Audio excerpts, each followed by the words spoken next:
Surviving infidelity. Never understand how my ex-girlfriend can treat cheating as a normal thing. So, my D-Day was around 7 months ago. I, male 35, met my ex-girlfriend, female 27, in 2014, and we made it official in 2015. I found that she suddenly deactivated her Instagram account without telling me in late 2019, and I only found out when I tried to forward a post to her and I couldn't find her account. When I confronted her, she told me that she did it because she felt harassed by her work friend's friend, let's call him Carl, that has been tagging her and kept trying to hit on her. I've known about this Carl since couple months prior when we went to a social gathering on one of X's work event, prior to COVID. I told X that I will be speaking to Carl to tell him to back off. However, X stopped me saying that it's not worth it, and X didn't want to create a drama among her work friends, so I relent.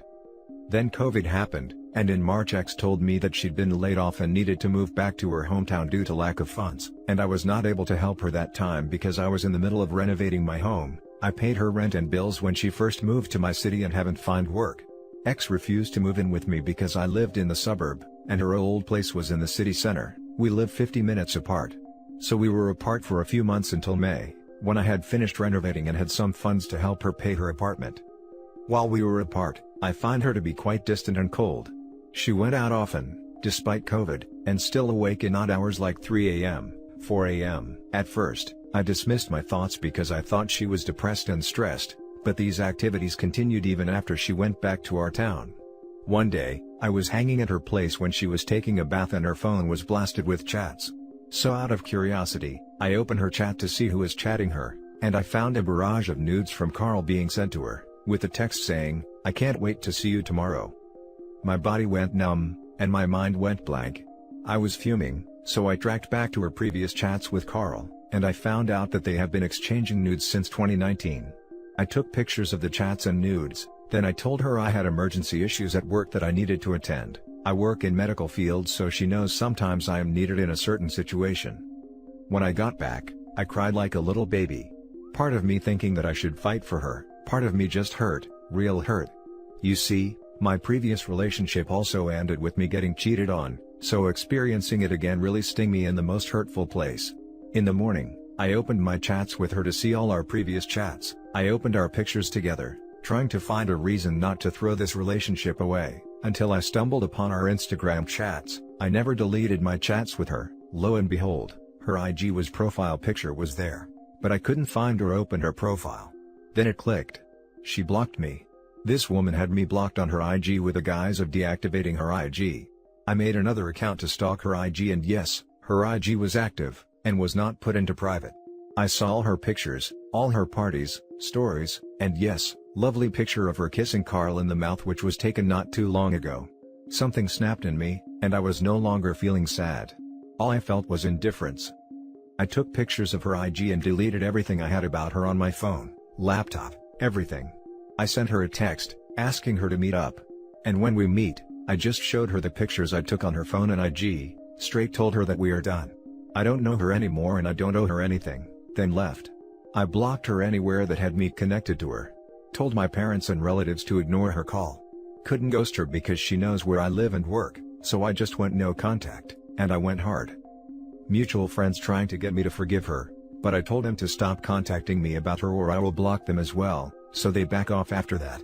The reason I rant here, was because last Valentine's Day, I got a text from her, switched from Android to Apple, and I only blocked her on my old phone, not on my new phone yet, where she, with all her audacity, asked for my help to pay her rent. No sorry, no trying to explain things. Didn't bother to respond, and blocked her again straight away. I just wondered how the hell did I fall in love with someone who didn't feel any remorse or guilt after cheating on me? If you're still here, thank you for reading my rant. Edit 1. I am overwhelmed and grateful for the support and comments that I received from this community. I just couldn't thank you guys and girls enough. To explain some things. 1. Our mutual friends honestly didn't know about what my ex did, because they were blocked as well. I did manage to explain to them about the reason I broke up with my ex during a Christmas Zoom call. They understood and didn't mention her anymore after that, so I am good with that. One of my closest friends told me they wanted to make up because they saw how happy I was when I was with her, so when I told him what my ex did, he almost went ballistic at her. I told him to drop it, since I want to avoid any drama. All in all, I'm just fortunate that my ex didn't reach out to my family. They were a different story I would like to avoid. 2.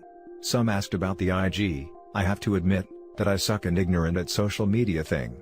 I only know how to like, follow, comment, and post on Instagram, unlike my ex who is a heavy user of Instagram. So when she said she deactivated her account, I believed her completely. 3. Some of you commented about me paying her rent and being an ATM, which I admitted was my fault since the beginning. The comment hit me hard, but it's the hard truth I needed. I tried too hard I guess, and I really want to make this relationship works that somehow, I'm blinded. I told myself that I will be her provider anyway when we get married, so it's okay for me to help her when she needed me. Well, somehow I managed to dodge the bullet unintentionally, so I guess that's a win for me. Edit 2. I woke up and find so many encouragement and questions. Frankly, I am truly grateful to this community for their massive support. I'd also like to thank you all for the awards. Hopefully happiness will find you all. Meanwhile, I will try to respond some inquiries and questions from some of you. 1. What was my ex's response and excuses when I broke up with her? I didn't stay to hear her excuses, nor I was in a position where I want to know. All I had in my mind was to end it and leave. Whatever she said will never change the fact that she had broken my trust and had an affair. No explanation will fix or change that fact. 2. How did she know my number on new phone? I retained my old number, been using it for 10 years or so, when I switched from my Xperia to my Apple SE. She texted me through regular SMS because I had her blocked on my WhatsApp, and I had forgotten to block her number on my iOS because I had deleted her number previously. Somebody asked why I changed from Android to iOS. Well, it's just because I wanted to try iPhone, I guess. 3. About her refusing to move in with me when she was laid off. I know it should have been a red flag, but at that time, I was trying not to be pushy about her moving in because I had thought that she might reacted badly should I insist. She doesn't drive and depend on me or her friends to go from one place to another, and since I am mostly working, she told me that she won't be able to go out with her friends or have anything to do if she moves in with me. I was always non-confrontational, and she was the type who hates it when someone forces her to do something she doesn't want. 4. About her trying to get me back. I don't know how to respond to this, to be honest.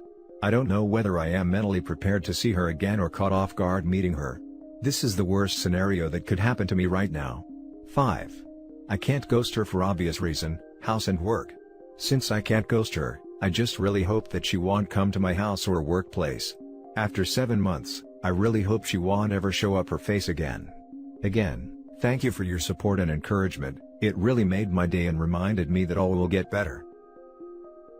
Now for the top comments. Wow. Those mutual friends knew if it was so public on IG, and only you were blocked.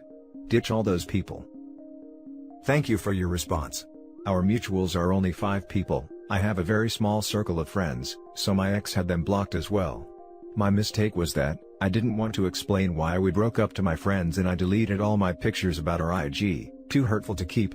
The reason they want me to forgive her is that they felt that it was a shame that I ended up a 4 years relationship, and tried to be a good friend in making us become a couple again. They assumed it was only a minor misunderstanding between us. Cheating didn't bother her because she didn't see you as more than just something to be used at her convenience.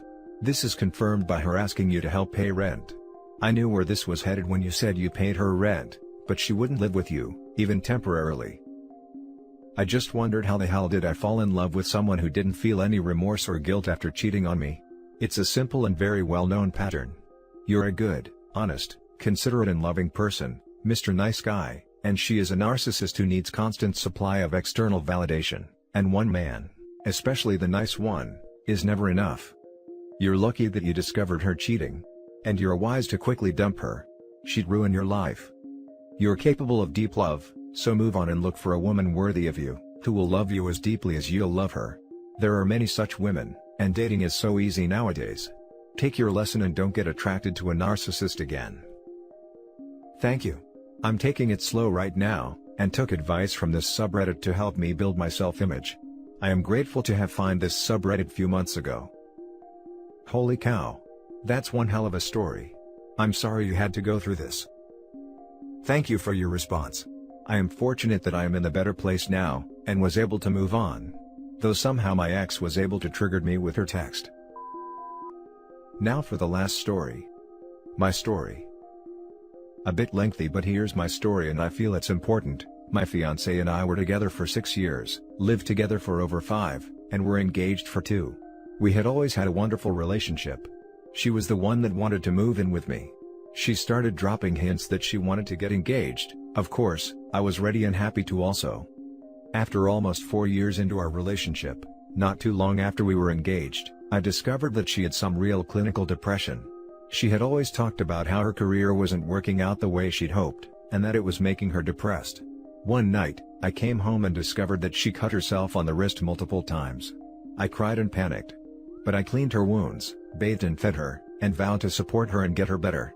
I got her into therapy the very next day and proceeded to work on almost all my off days to make money for the therapist. I thought I was doing the right thing by being there for my fiancé. During this time, she and I never had issues with one another. She continued to harm herself from time to time and eventually got on antidepressants as her therapist feared she was a self-ending risk. I continued to support her, even doing research on ways I could be there daily for a self-harming spouse. Her depression, according to her, revolved around her want for a new and better job. At the time, we were living in Georgia. She wanted to leave Georgia as she felt that she'd stand a better chance at a career elsewhere. In June of 19, I relocated us to New York. I wrote her cover letter after cover letter, passed out her resume, and networked for her as much as I could. In October of 19, she finally found a job that made her happy. I wrote the cover letter for this job and I couldn't have been happier for her. Soon after, I swiftly noticed a change in her. She became withdrawn, occupied, and distant from me. The one time I needed her to be there for me when I was down, she was only concerned with herself. After I called her out on it, she swore up and down that she didn't mean it, and that it was me and her against everything and that she'd prove it. In Jan of 2020, she began to act very odd and suspicious. We began to fight a lot. I didn't think she was cheating on me, but I knew something was off. I told her that I felt that she was changing and now realized she wanted something different in life. I told her that I felt she was outgrowing her life with me and that it was okay and that she could go. But she cried and pleaded that I was wrong. In February 2020, I told her the same. I told her that I believe she's outgrown what she thought she wanted in life with me, and that it was totally okay and that she could go. But again, she cried and pleaded to me that I was wrong, that she was here with me and that I was misinterpreting everything. In March, we once again got into a huge fight over her odd behavior. I was so anxious and depressed all the time, trying to figure out how a great relationship of 5 years was falling apart so quickly. During the fighting, we decided to take a break. I asked her if there was someone else and immediately apologized for it. She looked me in my face and asked me how I could ask her that. I remember going away to a hotel that night and I turned on myself. I was convinced that if she crying and pleading that there's nothing going on with her, then it must be me. I apologized for it, took ownership of everything, and asked for another chance to be a better man. She then took me to a couples therapy session. After the session, she told me that she wasn't sure if she wanted it to work out with me. So, I told her that I would not be here for that and I left. I told her it was over. The next day I came home to get my things for work. She wrapped me up in her arms and legs and cried inconsolably and begged me to stay. She said that she realized that she does want it to work, and that she doesn't want a life without me. She said her depression and anxiety caused her to not think clearly. She cried and pleaded for another day until I ultimately decided to stay. I never wanted to break up and I thought we were just having a rough patch. After that moment, things seemed so much better. We began to communicate better and we seemed to return to ourselves. I was so rejoiced that this few-month rough patch, at least that how I perceived it, was over. We were back to us. On MLK Day 2021, I caught her. The previous night, she kept saying that she wanted to do something special for Valentine's Day. I told her we should go away for a weekend and she was so excited. We went to bed that night and even looked at hotels. The next day, I went to work on the holiday to make extra money for this trip. She was off and said she was going to get her nails done.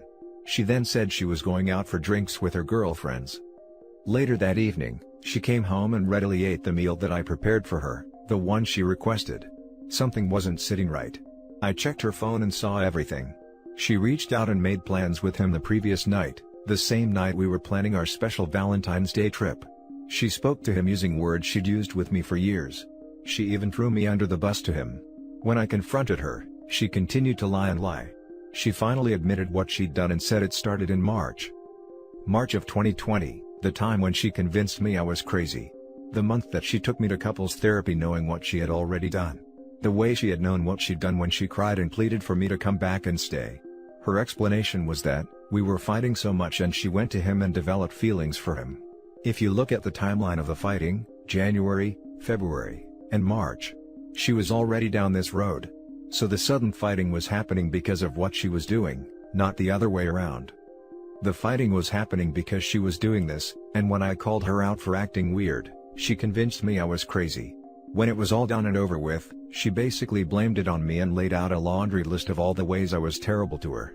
Told me that I never trusted her even. She manipulated me, gaslighted me, and convinced me I was crazy and got me to stay all while she knew exactly what she was doing. Now for the top comments. That's painful. I always despise hearing people getting talked out of their gut instincts. Betrayal is bad enough, but causing someone to doubt themselves is evil. Far out. That is deeply manipulative. What an awful human. I guess she was so desperate to have you as the backup role. She seems like a very unstable person who is bound to come crawling back when her life falls to pieces. That is inevitable. I know this must be rough for you. But you must feel a weight off your shoulders to know that she's not anchoring you down. I hope you're doing so much better now. The classic story. Mentally put together, good-natured person finds someone they vibe with. Unbeknownst to them, this person they found has serious unresolved mental/emotional issues if not strong character defects. Tries to invest into the relationship because this good-natured person can see the good in this sad sap they found. The kindness goes to their head, not knowing how to process actual healthy and unconditional love, decides to immediately take advantage of it because why not? Not to crap on those with mental issues. But this is far too common. If not for cheating stories but for bad/traumatizing relationships. I want to be naive enough to believe that sometimes you find a fixer-upper as a certain wintry-themed Disney flick would suggest. But damn, there is no excuse for this kind of manipulation. Every time I read a post on this sub I just keep asking myself, how could you do that to someone and not feel a thing? When people with mental issues crap on others, I believe it's appropriate to crap on them. And that's it for this video guys. If you have thoughts to share, leave a comment below. Don't forget to hit like and subscribe if you like this content. I'll catch you in the next one. Good day everyone.